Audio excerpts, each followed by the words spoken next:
Demand जो है ना, ये कोई फायर डिमांड नहीं है, आग की डिमांड नहीं है, यहाँ पे आग नहीं, पानी की डिमांड फायर फाइटिंग के लिए, ठीक है। तो लिखना water required for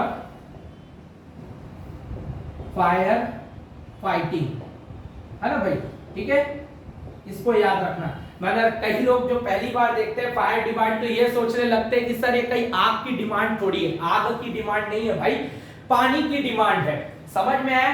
fire fighting के लिए आपको कितना पानी चाहिए उसको फायर डिमांड बोलते हैं, समझ में आया? ठीक है। अब ऑब्वियस सी बात है, आप चाहे कॉमर्शियल लो, रेसिडेंशियल लो, इंडस्ट्रियल लो, कुछ भी लो, है ना भाई, आग लगने का खतरा तो हर जगह रहता है। तो आग लगने का खतरा रहता है ना, तो अलग अलग साइंटिस्टों ने अपने अपने फॉर्मूले दिए फायर डिमांड कैलकुलेट करने के, मतलब उतना फायर फाइटिंग के लिए आपके पास पानी होना ही चाहिए, है ना भाई। आपने देखा है ना, फायर ब्रिगेड जाती है तो फायर ब्रिगेड में पानी तो भरा हुआ रहता है ना, तो वही तो फायर डिमांड हुई ना, है ना। कहीं आग लग गई तो फायर ब्रिगेड जाके बुझाती नहीं है क्या, बस तो वही चीज है। तो अलग अलग साइंटिस्ट ने इसका फॉर्मूला दिया और वो फॉर्मूले इंपॉर्टेंट है, ठीक है। सबसे ए लिखना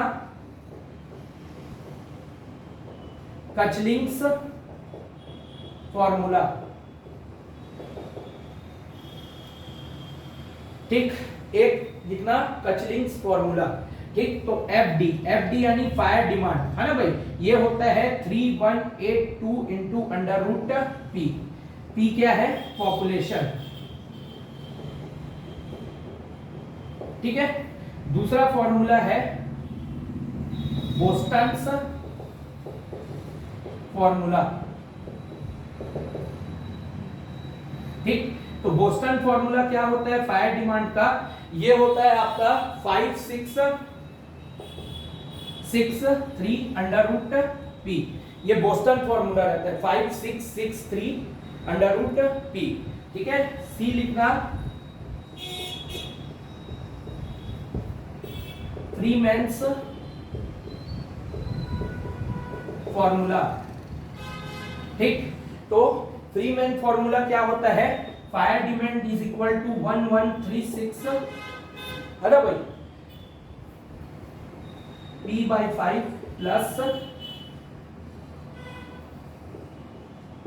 10, ये फॉर्मूला होता है फ्रीमैन्स फॉर्मूला। और डी जो होता है आखिरी, वो होता है आपका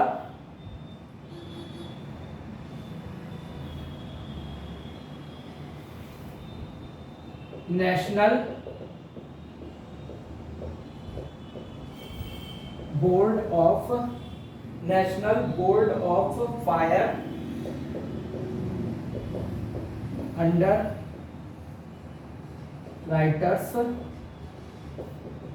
फॉर्मूला, ठीक, NBUBW, ऐसा टाइप का कुछ दिया रहता है ना।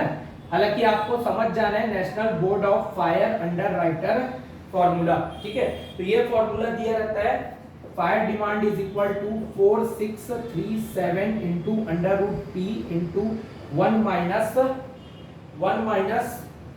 0.01 अंडर रूट पी। याद रखना, ये फॉर्मूले आपको बस पता होने चाहिए एग्जाम पॉइंट ऑफ व्यू से, बस और कुछ नहीं। समझ में आया? ठीक है, ये फॉर्मूले आपको पता होने चाहिए। फायर डिमांड, एफडी क्या है? Fire demand. तो कचलिंग फॉर्मूला ये है, बोस्टन फॉर्मूला ये है, फ्रीमैन्स का फॉर्मूला ये है, और national Board of Fire underwriter formula जो है वो ये है, ठीक। एग्जाम में ये फॉर्मूला पूछता है। चलो अब मैं जल संसाधन जेई का क्वेश्चन लेता हूं, उससे आपको आइडिया हो जाएगा कैसा क्वेश्चन आता है। द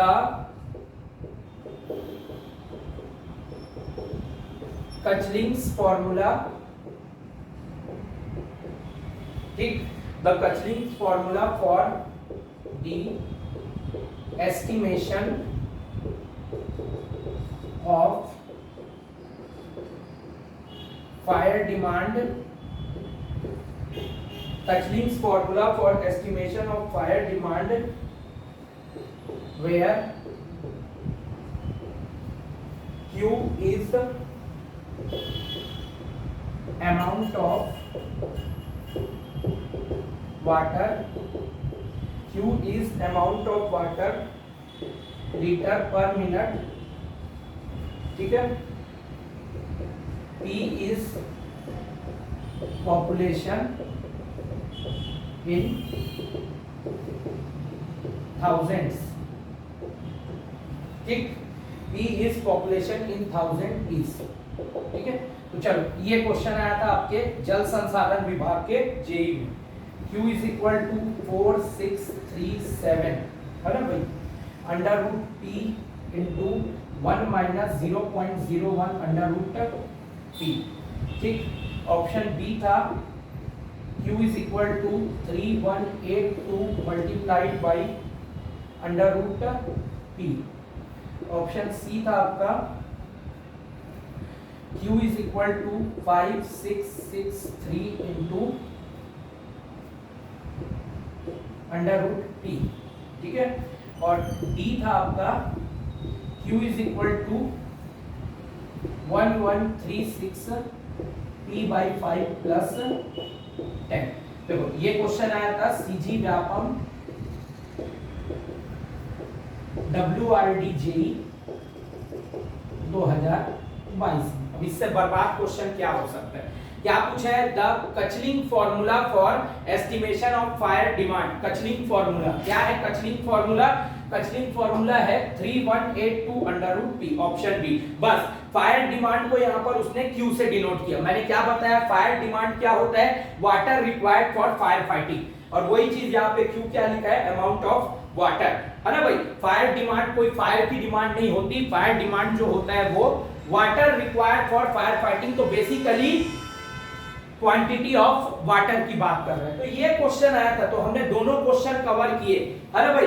9 क्वेश्चन आया था जल संसाधन वाले जेई में PHE, यही सिलेबस था जो आपका CSEB का है। 9 क्वेश्चन आए थे, 9 में से हमने 2 क्वेश्चन कवर किए और वो दोनों क्वेश्चन कुछ भी नहीं थे, है ना भाई, ठीक है, बकवास, ठीक, ना न्यूमेरिकल था ना कुछ था, बेसिक जो कोई गधा बच्चा भी बता दे जिसको आइडिया हो क्या पढ़ना रहता है, ठीक है। तो ऐसा क्वेश्चन आता है, आपको पूछा गया था कचलिंग फॉर्मूला, सीधा डायरेक्ट फॉर्मूला, तो 3182 अंडर रूट P, बस इससे इजी क्या क्वेश्चन होगा। बट जिसने कभी नहीं पढ़ा है, जिसको पता ही नहीं है AEJEE की तैयारी कैसे की जाती, वो कहां से बनाता है क्वेश्चन, वो तो छोड़ के आया है ना, यही बात है, समझ में आया, ठीक। चलो हाँ, तो ये आपका टॉपिक कंप्लीट हो गया। मैं 1 मिनट देख रहा हूँ कुछ चीज, है ना, आप लोग रिवीजन करते रहो, फिर कुछ चीजें बताऊंगा आप लोगों को।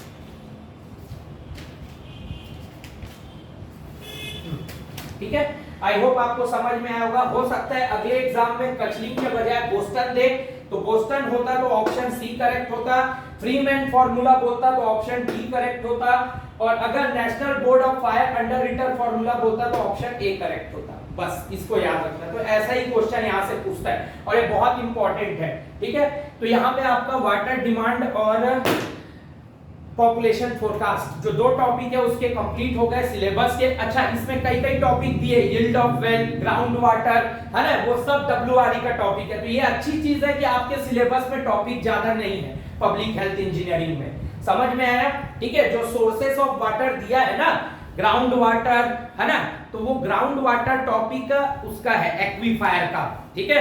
यील्ड ऑफ वेल भी एक्वीफायर का टॉपिक है, और एक टॉपिक मैंने छोड़वाया था सॉइल का, वेल हाइड्रोलिक्स, वो भी एक्वीफायर का टॉपिक है। तो पूरे का पूरा अपन देखेंगे हाइड्रोलॉजी में। हाइड्रोलॉजी का पार्ट है एक्वीफायर, है ना, उसी में आता है यील्ड ऑफ वेल, उसी में आता है आपका ये वेल हाइड्रोलिक, और उसी में आता है आपका ground water topic, ground water, vadose water, है ना वो, ठीक है, तो वहां से उसको देखेंगे। ठीक, तो अच्छी बात है, आपका सिलेबस तो वैसे ही कम है ना इसमें, ठीक है। चलो अगले वीडियो से अपन देखेंगे क्वालिटी ऑफ वाटर, अलग अलग टेस्ट जो रहते हैं, है ना, टर्बिडिटी वगैरह और स्टैंडर्ड्स देखेंगे। बहुत इजी टॉपिक है पब्लिक हेल्थ इंजीनियरिंग, इसको याद रखना। फिर भी मेरे को लगता है बहुत लोगों को बोर लगा होगा।